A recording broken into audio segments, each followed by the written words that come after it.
The moment you realize that the life you were handed, the script you were following, the job you were told to want, none of it actually fits.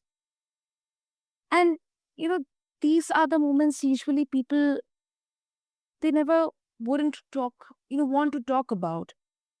And then you have two choices. Either you can keep performing it, or you can walk off the path entirely and build something of your own. The second one is harder. It's also quietly the only way some of us survive.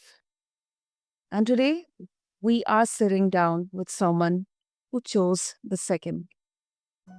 So, hi everyone, welcome back to Healthy Mind, Healthy Life. I am Sana, and this is the space where we slow down and have honest conversations about the inner work behind the outer life. Listeners, today's guest is Tim Robinson. He's founder of Indalo Yalapa, an eco hotel and community wellness project in Mexico. Tim's path is anything but linear, let me tell you. Military family, 10 years of travel through some of the wildest corners of the world, then ADHD, dyslexia, and a deep personal journey with psychedelics that reshaped his relationship with himself and his work. So, today we are going to talk about what it really takes to build a life that fits you, especially when the standard was not the one or never fit you. So, Tim, welcome to the show, and I'm really honored having you here. Hi, Sana. Yeah, thank you very much for having me on your pod. Appreciate it and good to meet you. Absolutely. Yeah, thank you so much. Just give me a quick second, Tim. I think it's badly, there are some very heavy thunderstorms happening. I'm just quickly checking my mobile hotspot. No need to worry because this is going to get edited out, but I have just to be a bit careful. No problem. It seems good right now. Yeah, If that helps. yeah. You should be able to hear those. It's, sounds like it's like bombing and all. Anyway, I'll just check those out. Okay. Okay, we can continue. Let's start with a bit of an introspective question. When you think about who you are today, the person sitting across, from me on this call, what's one thing about your life right now that surprises the version of you from, 10 years ago? Hmm. That's a great question. And just quickly, you're quite quiet on your end, so I'm not sure if it's something to do with the mic. Um, but in terms of the question, something that surprises me uh, from now relative to 10 years ago. I mean, I've always known that I've been a bit of a black sheep. And what I mean by that is someone who has always fought against the status quo and gone against the grain, so to speak.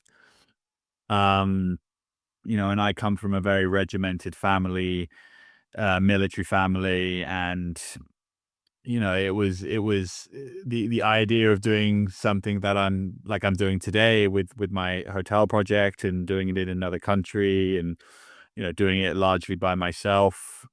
Um, you know, I'm not necessarily surprised by the outcome. I would say I'm proud of me sticking to that thought pattern, that initiative that led me to doing that. I think I've got parents who've never really understood what it's like to be an entrepreneur or follow your own path. They very much stuck to the program, stuck to the script. And so in terms of something that surprised me, um, I'd say my, uh, maybe my resilience. And not saying that I didn't think I was resilient before, but I think my definition of resilient was framed differently. It came through my older brother. So my older brother's, he's also military like my father, very successful. Both followed the exact same path. And so my definition of resilience was handed down through them, which is being incredibly physically tough, and um, also mentally tough, but it's a different type of mental toughness. I don't necessarily think that it's a particularly healthy type of mental toughness in a lot of ways, and that's why you see people who are in the military having a lot of problems when they leave the military, is because they don't know how to deal with those emotions because they've been told to, shut up and get on with it their entire career. And so you see a lot of issues with veterans and people like first responders. And so I think the resilience that I've am proud of, and maybe a little bit sort of surprised by, because my definition for resilience has changed, and my resilience is very much a resilience in the face of the unknown, like not knowing exactly where my path is taking me, and often choosing the perhaps riskier part, or the riskier path, sorry, um, when I know sort of my family and my father would have chosen the conservative path.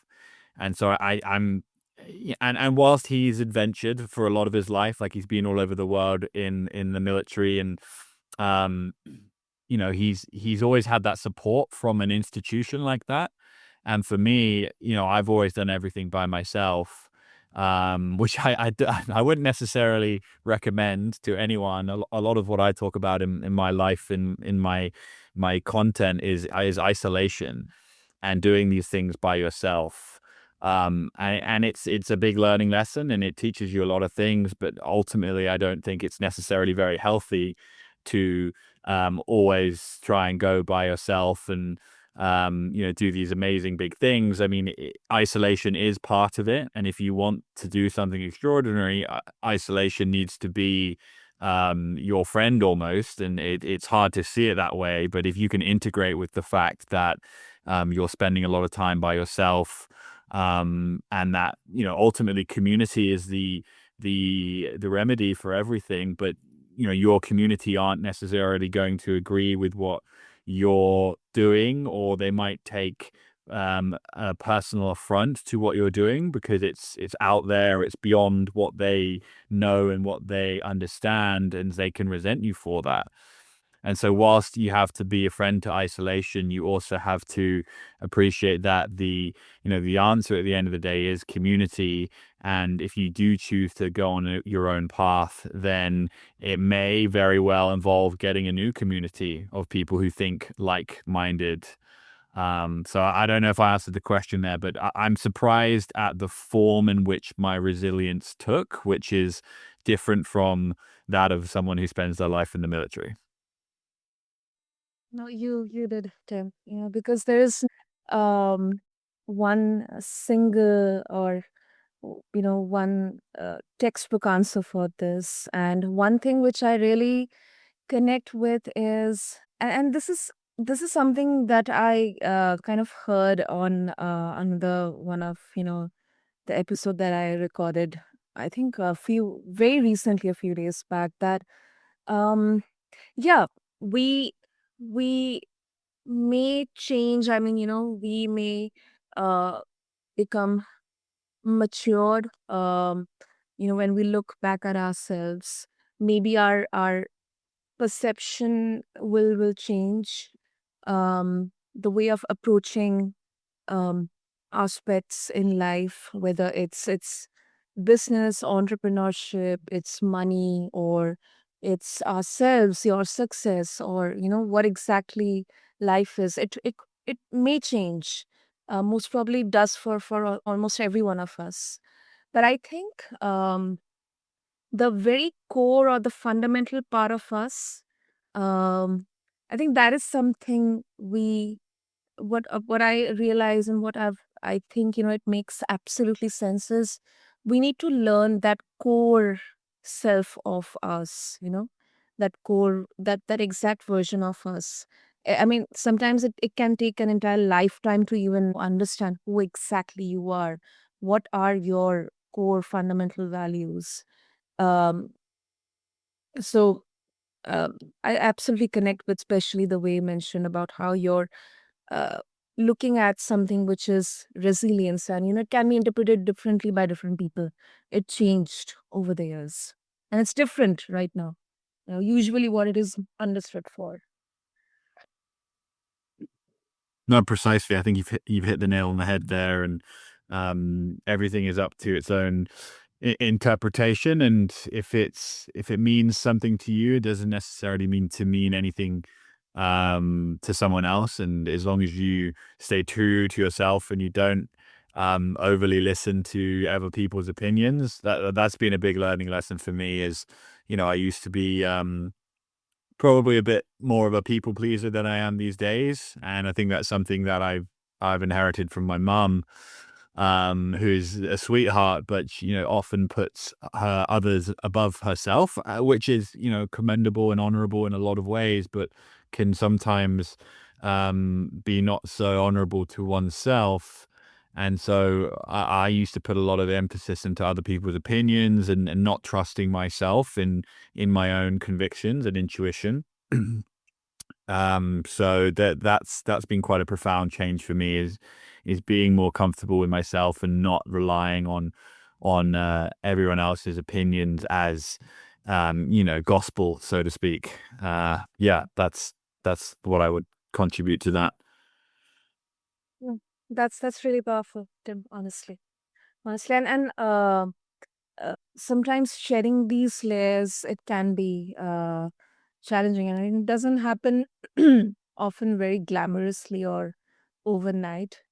um but it kind of feels like, and that's why, instead of looking at others and probably comparing, I think, um um, and it's not just for the sake of saying, but something which I kind of understand is, we can look back at the version of ourselves maybe a few months or a few years back, and kind of see, understand where we have come. What's the difference in there? Are we still stuck in there, or have we grown? So I think, sometimes that self introspection can be a bit confronting, but in the long run, it's really freeing and liberating as well. Absolutely. Yeah, I couldn't agree with you more. Yeah. Tim, okay. Uh, I want to also bring in a bit of in the misconception discussion, because that's how we start our discussions on our shows, that especially around entrepreneurship and mental health. um you know there's the story that people who don't fit into um the normal jobs or the normal ways, they are somehow broken, lazy or difficult. I mean, they don't follow the conventional standard template of how we imagine someone to be. Uh, but your story, it's kind of sounds exactly like opposite of that. You you tried to fit, and as you mentioned, but then you also realized that you know the people pleasing, this is not something, it's hurting you, it was hurting you.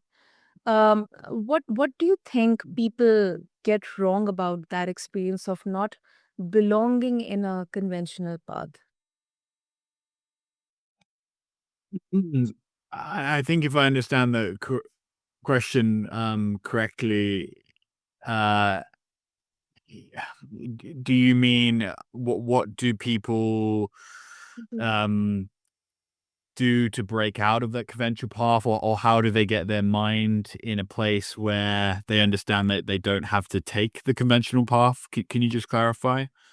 Yeah, absolutely. No, so This experience of that, someone doesn't belong to Mm. that conventional path. Uh, what kind of misconception usually we have? Like, how do we see it,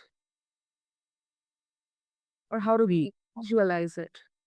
Yeah, I think being part of going back to people pleasing and expectations of others. Like there's an expectation of, your parents, there's an expectation of society for you to follow that status quo, right? Society needs you to, be a train driver, be a bus driver, work on the sewers. In order for society to function, that you need those people, and it's set up to do that. And it's not necessarily set up for entrepreneurship.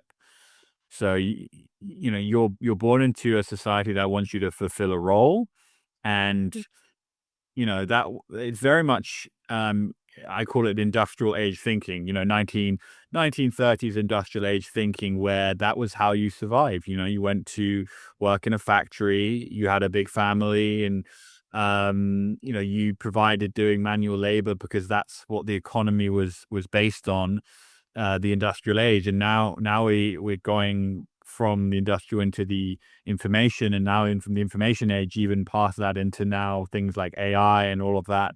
So there's that old way of thinking isn't necessarily relevant anymore. I mean, I think it's being phased out, and you see that with people losing jobs. And I think another mistake people make is university, and going to university as like a rite of passage, which it shouldn't be.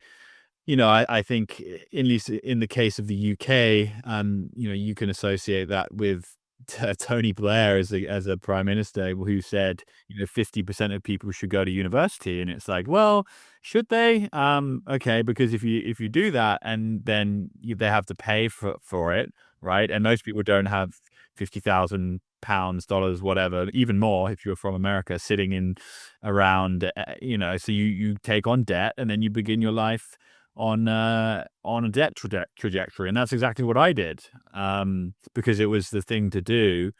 And so it all comes down to, yeah, what is the status quo? What is the thing to do?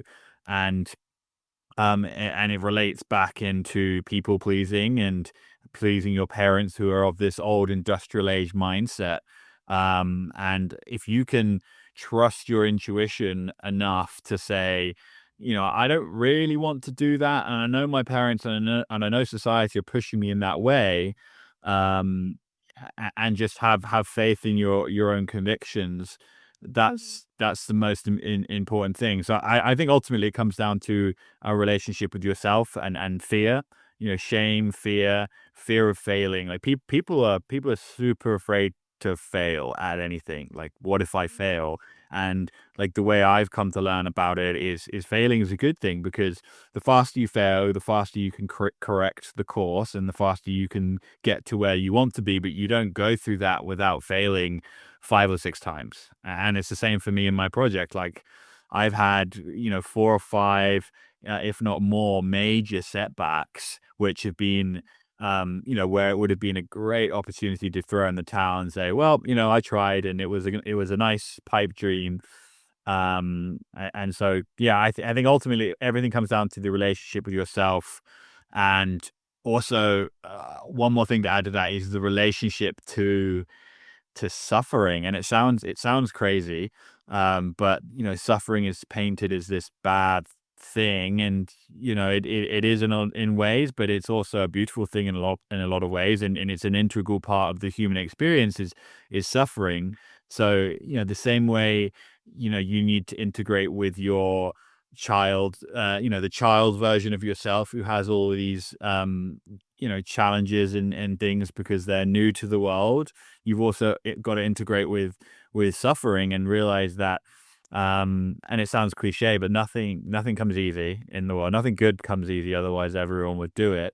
And the bigger the villain, the bigger the hero, the more you can put yourself through, in the pursuit of something that is purposeful to you. And that's the thing. If you're suffering for, status or money or something else, then you're just suffering for the sake of suffering. But if you're suffering for something that you believe in and that drives you, then that's the reward. And it's not the another cliche. It's not the it's not the journey. It's not the destination. It's the journey. Which it sounds very cliche and it is very cliche, but part of my experience right now is separating myself from the results of my project, because go back a year or two and I was very much in a mindset of who am I if this doesn't work. Like, I put all my money and my time and my life into this, and what if it doesn't work? Which is, Mm. it ties into manifestation and all of that, and, I do believe in that. I think it's a big part of it, but if you tie your identity to something and you cling on to it as much as possible, you're actively driving it away, and so in my case, it's a case of, remove yourself, or not my case, in any case, you have to kind of remove yourself from the goal. You have to have a purpose, but remove yourself from the goal and focus on like who you're becoming in the interlude, in the journey. And that's why we realize the whole it's not the destination, it's the journey thing, like, isn't just a cliche. It totally makes sense. And if you focus on the journey rather than the end result, you're going to bring that end result closer to you, um in a quicker time frame. And you touched on so many aspects in there, Tim. It will sound cliche because that's what we at the end of all uh these conversations and end of the day, we realize that yes, it is actually journey, and um it may be different for different people out there. The language can be different, people are different, places, cultures and everything different, but the kind of the main main message or the biggest lesson is exactly that cliche thing. So I mean, sometimes you have to kind of, yeah, it is a journey. It's not just about the destination. Um and because that is something that you realize through the years. And secondly, also, Tim, what I realize is, I think so many of us, um when we kind of begin with our that journey of, we get into the outer world and we try to kind of find our own place in there, set our footing in there really strong. It's mostly from that point that how well we can fit in, you know emphasizing on that fitting in, that most of the times we kind of try to put on this a different kind of mask, or that false identity. I'm not saying that no, just show your the truest authentic selves everywhere. No, I mean, there's a very fine line in there. But still, when you are aware that you are, it's you cannot uh you cannot it's not it would be harsh to judge yourself just because you did not fit the usual template. And often you get kind of dictated by just trying to fit into those external standards in there, and you just beat yourself up to make sure that um because it kind of feels very alienated or different, whether it's the schools or the workplaces, or the societies, but you gotta feel like you're fighting with yourself, and it really feels exhausting, honestly. It really feels exhausting.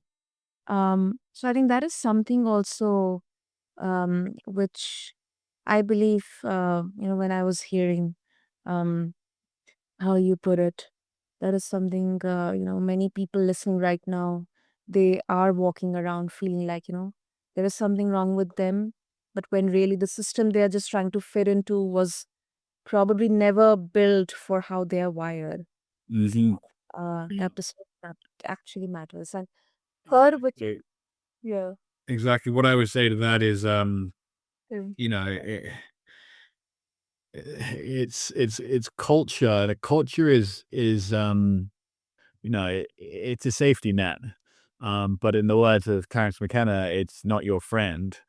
Because the culture is another word for status quo, and whilst you feel comfortable, like I feel very comfortable in the culture of my country, UK, and I deeply resonate with it in a lot of ways, but I know it's also constrictive um and preventative because there's an assumption and there's a way that people behave, and it's the easy thing to do is just to slide back into the system, and it doesn't, I'm not necessarily referring to political or something, but like cultural, anything, it can be anything, just the way how things are done.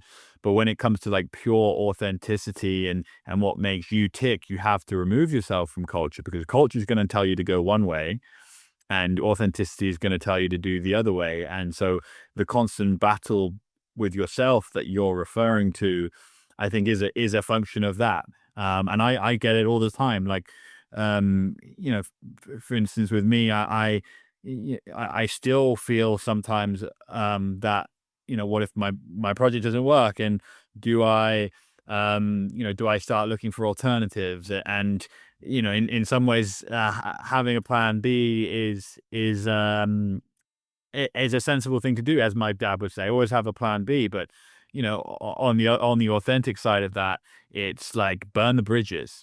You have to burn the bridges, because if you give yourself a way out, then that you're manifesting the potentiality of it not working. So it's like the end of the day, there isn't really a right answer, and so you can put as much definition to a term or a frame of mind as you want, but there isn't a right answer, and you have to go with your gut feeling, and that could be safety. Yeah, I want safety. I want friends. I want close family. I want all of that, and that's not you're not wrong if you do that. Like there's no like. Well, I think one of the dangerous things as well is like entrepreneurialism is um it needs, glamorized, that's the word. glorified. Yeah. Glamorized Yeah. these days, and I think it's amazing to be an entrepreneur, but it's not it's not hard. Sorry, it's not easy. It's incredibly challenging, and and if you're not cut out for it, then that's also fine. You can, I know so many entrepreneurs um and who are incredibly visionary and incredibly unhappy, because they're constantly stressed, they're constantly having to do everything, they're being pulled in seven different directions, and Mhm. they might be earning lots of money, or they might not be earning that much money, but at the end of the day, I see a lot of people who didn't choose that path and are equally, if not more happy than if they had done it. So I think there's an over glamorization of entrepreneurialism, and but on the other hand, it's incredibly rewarding. And if you're happy in life to get by and do a job and not have stress, then kudos to you. But if you're not, like, I'm the sort of person that asks himself that question, like, are you happy with this? Are you going to be happy in 30 years time if you look back and you didn't do it? I guess it's very much like a what if, like what if I didn't do Yeah. that, or almost like FOMO. So, and again, there's no right or wrong answer, but in terms of purpose, which is something that I strive for, then for me, the risk is worth the reward. And I'm still not on the other side of that decision yet. I still, there could be something to go wrong, and that's still a possibility. But it's pursuing your purpose and your vision anyway, in the face of the fact that it might not work out, and that's what's challenging. It is. It is. And I really loved what you shared, especially because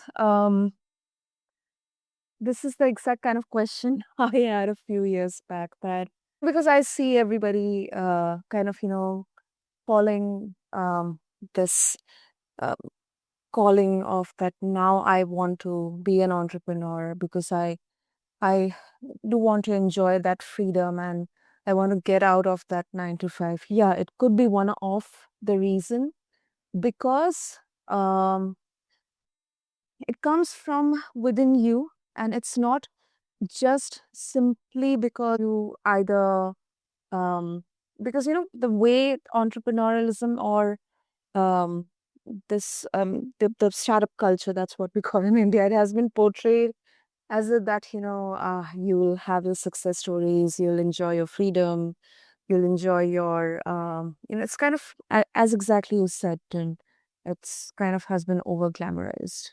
um and sometimes I think that clarity that okay, yeah, maybe I wouldn't be able to contribute in that way in becoming entrepreneur, but at least maybe I can contribute better in being a part of such kind of team, where I directly work with the founders or the entrepreneurs and I help them in getting that idea, getting that vision into fruition. I think that clarity, I really, really kind of really admire that kind of clarity because I mean, what exactly, you want to do, and it doesn't mean that you'll always be successful. So that's why going back to something that you mentioned in the beginning is the way we look at failures. I think it should be more bit more towards the compassion side, not the self judgment side. The beginners can be very harsh, when especially, I mean, yeah, of course, I'm not even counting, the external judgments and the questions and the doubts. But at least, if you are in that self doubt and that judgment, and you feel like, no, what if I fail, or what if this is going to end up in failure? I think that is something where that inside, looking inside, it kind of becomes like this looking at yourself in the mirror. Hmm. Oh, exactly. Yeah. And I think you made a good point there about self judgment. Uh, I'm a very hard on myself as a person. I always have been, and I think that's a function of having a strict father growing up, military mhm, father, and mm, I'm not blaming him because that's undoubtedly how he was with his father, yeah. and so in order to give yourself some relief, you need to um, adopt the mindset that everyone is doing the best they can with the information that they have at the time. And that Mhm, way, you stop becoming a victim, you stop blaming other people for your circumstances. I think is one healthy way to look at life. And then the other would be, self-love and compassion. I've made mistakes in my career. I've made mistakes in my personal life, and because I've been prone to beating myself up, as a characteristic throughout my life, that I've always taken those step backs to heart more than I should have. And at the end of the day, that's on me. That's my fault, or not my fault, but it's my responsibility to change that kind of pattern. mhm, And so, yeah, I think one of the biggest realizations for me over the past year has been self forgiveness, self love, and that's not something you learn. You have to practice it, and you have to practice it like regularly, and that's why things like journaling is great, or affirmations in the mirror in the morning. It sounds trite, but if you start looking at the positive things and saying, okay, well, I screwed that up, but hey ho, life goes on, and let's move on to the next thing. um Rather than ruminating and lingering in the same thing. And everyone does it. It's so much easier said than done. But if you can practice that, and things like journaling is important, and yeah, that's what I would say are my two takeaways from that comment. No, that's really helpful. And Jim, before we wrap up, I know we are way past our minute mark, but still, I want to bring in a bit of something that you're doing, very specific in Indalo Yalapa. I don't know whether I'm pronouncing it correctly or not, That was but right. In Indalo Yalapa. okay, that's beautiful. Okay, thank you so much. And yes, that's a space for people to reconnect with themselves and community. Um, and I think there is something really telling about the fact that the thing you are building is essentially the thing that you needed. It kind of, it adds a different kind of, I don't know, I mean, that sense of purpose and dedication um, to what you are building. So I want to ask Tim, for someone listening who is probably in the messy middle of figuring out what they actually want, not what they should want. What's been a practical or a kind of an introspective or reflective approach that worked for you when you were in that fog? Hmm. It's an interesting question. Yeah, it's a big question. Yeah, I mean, I think asking yourself what your future self um would do in that situation.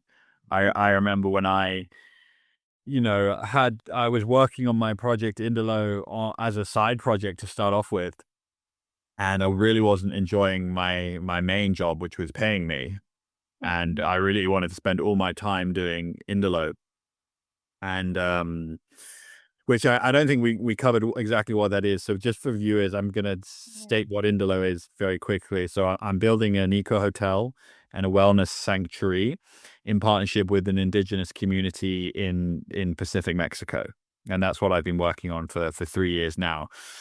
But I was, it started out as a side project, and I remember having a realization. I was on a bus in Canada, coming back from a weekend away with my friends in Whistler, and realizing that I had to go back to working on this job that I didn't like the following Monday. Like I had the Sunday Scaries, they call it, where you're Mhm. dreading going to work on that Monday, and all I could think of was this beach, this eco hotel project that I wanted to get off the ground, and just having that little voice in the back of your head being like, what if you went all in on this? Like, what if you made this, not just something that if it works out great, but something that that is my North Star. And it doesn't matter what gets in the way, I will find a way to get to my North Star. And that was kind of a conscious decision that I made in my head, saying like, I don't know, the journey is going to look different from what I want. It's going to look different from what I expect. Um, but I will be willing to kind of ride those waves, and whatever, it might come out at the other end um, looking completely different, but at least I have my North Star. So I would suggest to someone in that, do I, don't I mindset, find a North Star, that is purposeful, and it isn't based on around money, and it's not based around status. It's based around something that's meaningful to you, and just keep that in the back of your mind going forward, and understand that you will fail 5 or 6 times. It will take longer than you expect, and I'm still on this journey, so I can speak from experience, and I'm still not at the end yet. um and that ties back into the whole journey, not the destination thing. But yeah, I'd say listen to the little voice and find your North Star. That would be the two pieces of advice I have. Beautiful, beautiful. And I also want to bring in another part, because you have talked openly about psychedelics being part of your healing journey, uh, uh, Tim, and I respect that as your truth, because more than the the good parts, there's a lot of misconception, misinformation around it as well. Mm, Um, I mean, maybe not everyone listening is going to walk that path, and that's okay. But still, I think kind of circling back to something we touched upon is it's not about the psychedelics, but it's about the confronting yourself. So on just a regular day, Tim, what does the daily practice of being honest with yourself actually look like for you? Let's say you journal, or maybe, you just have, 5, 10 minutes, depending on, that moment of maybe dialogue with your inner self. mm. Like, how does it look like for you? Yeah. I think journaling is one of them. Mm-hmm. Giving yourself breaks for mental clarity. Like I love going for a walk. I love going to the gym. Going to the gym is a big thing for me, but sometimes when I'm in the zone and I'm working hard and I know that what I'm doing is contributing to the bigger picture, then I perhaps I don't go to the gym, but Mm-hmm. I'll still need to take a break, and so I'll go for a walk. And on that walk, I will get into a certain mindset about um kind of trying to pull what I want closer to me. And so I'll even like look up at, it sounds kind of cringe, but like I'll look up at the sky, like imagine that there's like a little trap door in the sky, and that there's a rope hanging down from it, and I like I pull on the rope almost, and I'm the reality that I want is I can see it through that trap door in the sky, and I've got to bring it closer to me, and it's a metaphor in my head, but like um removing yourself from your woes or the problems of the day and just being fully present, and sitting with yourself and asking the universe for what you want.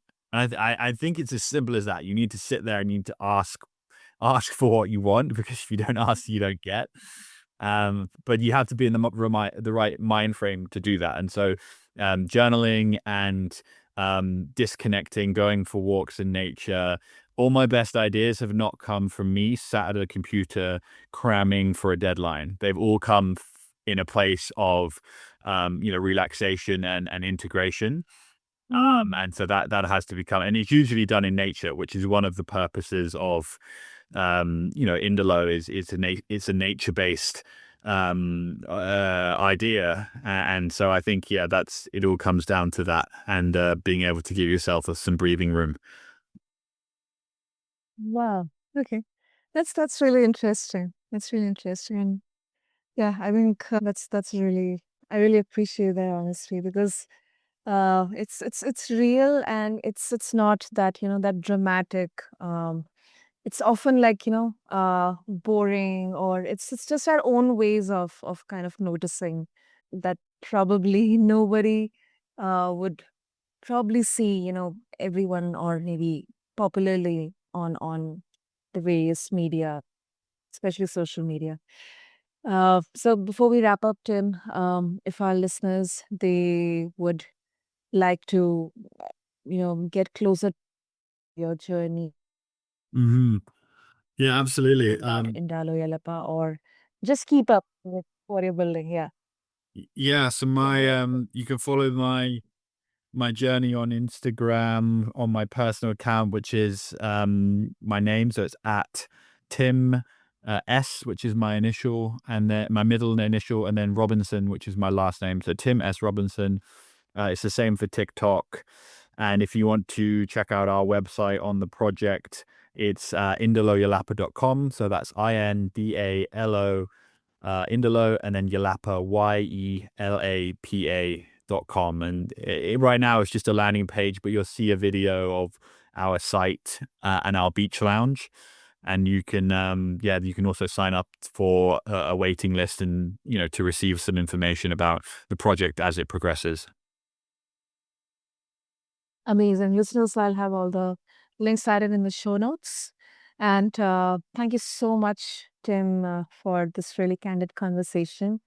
And I really, really appreciate for being here. Amazing. Well, I really appreciate meeting you, Sana, and thanks for the opportunity. And thank you again. Yeah, excellent. And yes, listeners, if something Tim said today landed for you, sit with it for a minute before you scroll on, because the most important conversations aren't the ones you have with podcasts, but they are the ones you have with yourself afterwards. So, if a question came up while you were listening, uh, maybe, today's the day that you let yourself actually answer it. And until next time, this is the Healthy Mind, Healthy Life. I'm Sana. Take care of your mind because it's the only place you really live. And I'll catch you in the next episode. Thank you so much. Thanks, Sana.